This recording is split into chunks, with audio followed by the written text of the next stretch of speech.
Y eso deformaba también el pensamiento completamente.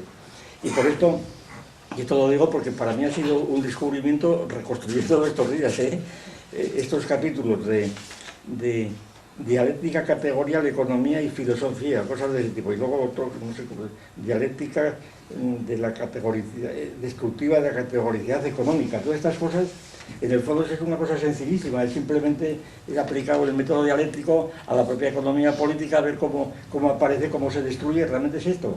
Pero que estaba expresado en unos términos académicos abstractos que hoy día me resultan ridículos, pero ahí está, no hay quien lo mueva ya, ¿verdad? Y por eso lo único que hace es ponerle fecha. Bien, entonces la cuestión central yo creo que era esta. Nosotros tratábamos de determinar por los problemas de la economía política. Entonces había dos economías.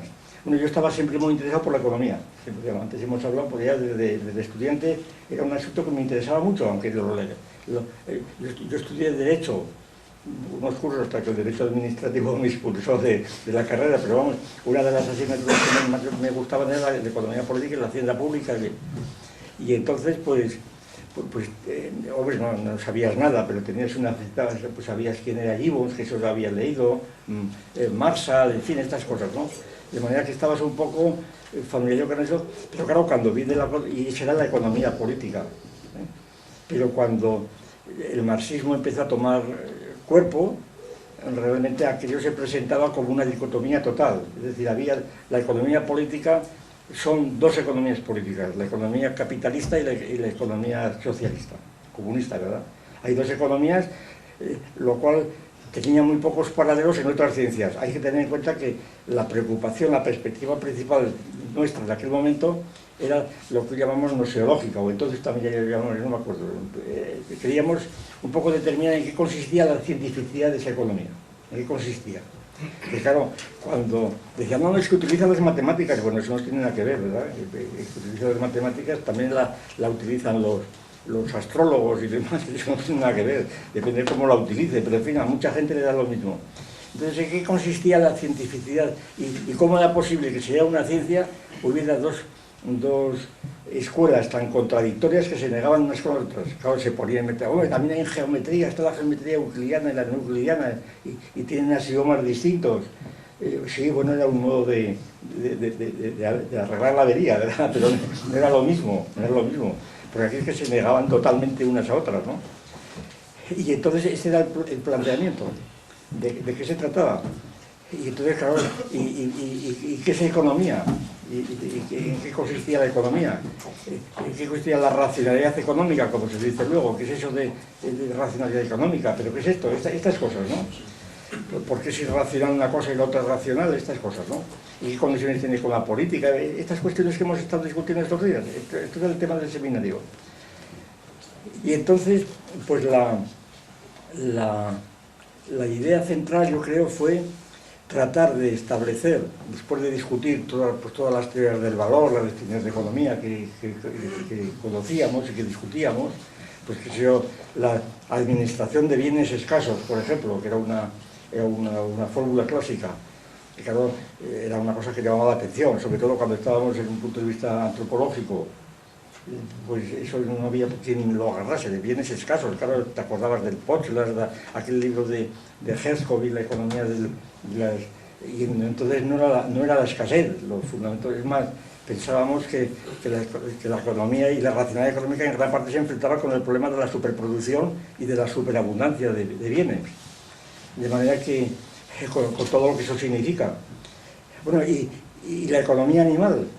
Claro, es que la ontología estaba entonces apuntando, todavía no habían dado el premio Nobel pero ya se leían muchas cosas de Lorenz y demás, ¿no? Aunque el premio Nobel, que fue la consagración pública, me parece que fue el 74, era el 72 o 70.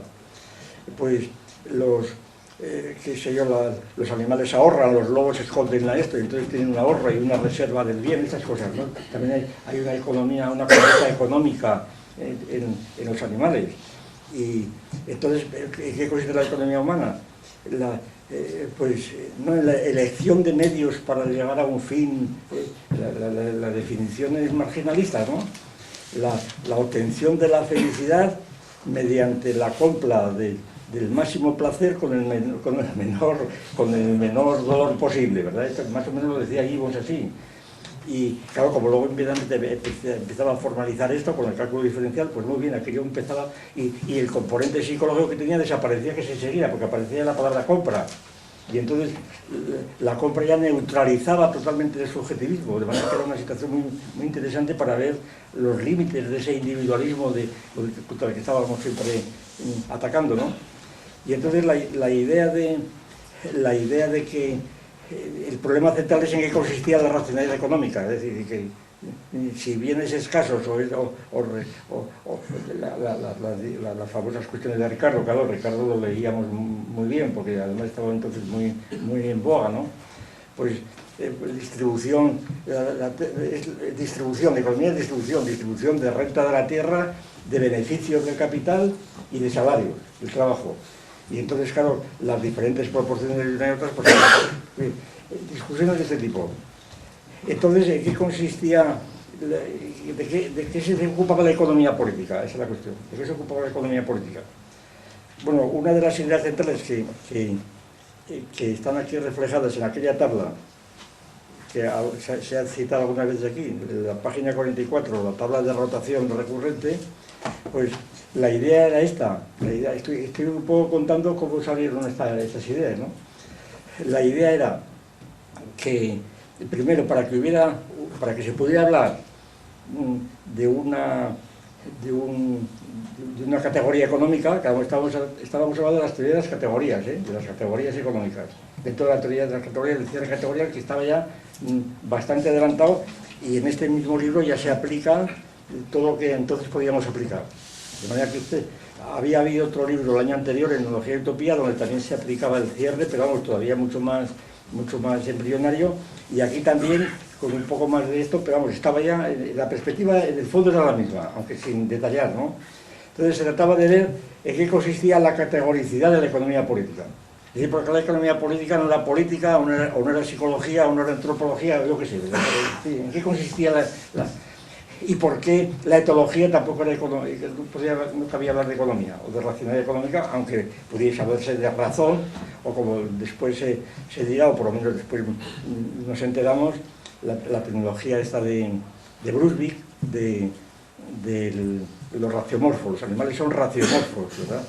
No, era el perro de San Basilio famoso, aquel perro que ha sido durante siglos la referencia de toda la tradición escolástica. Es un perro que va siguiendo la pista de la liebre, llega a un punto del camino donde se trifurca, y entonces el perro huele el primer camino, no ve pista, huele el segundo, no ve pista, y entonces si no ve el tercero, se lanza por allí. Lo cual quiere decir, así interpretaba, que había resuelto un silogismo disyuntivo, ¿verdad? Que hay tres posibilidades, ni esto, luego esto. Entonces el perro de San Basilio razonaba. Claro, este perro de San Basilio es incluso decir la tradición que ha tenido. Pero luego, con este experimento, excuso decir después con los experimentos de Sultán en Tenerife, la cosa era clarísima.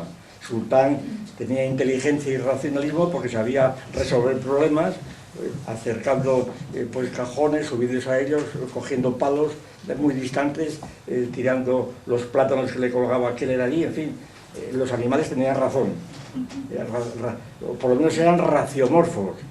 Ahora, ¿tenían economía política? ¿No? ¿Y por qué?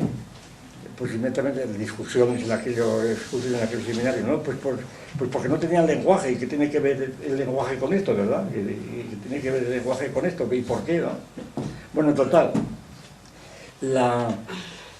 lo de los bienes escasos, de acuerdo que un criterio que inmediatamente pusimos sobre la mesa fue este.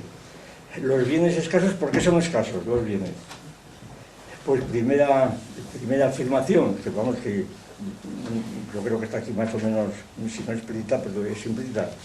Los bienes son escasos no porque, se llaman escasos no porque sean escasos, ¿verdad? Sino porque no están dados en la naturaleza. Porque en la naturaleza no se encuentra un automóvil, ni una motocicleta, ni un vaso, ¿verdad? Es decir, porque todos los bienes económicos son bienes que han debido ser producidos. Son bienes culturales, en una palabra. No son bienes naturales, sino culturales. incluso, claro, el agua, pues el agua natural fue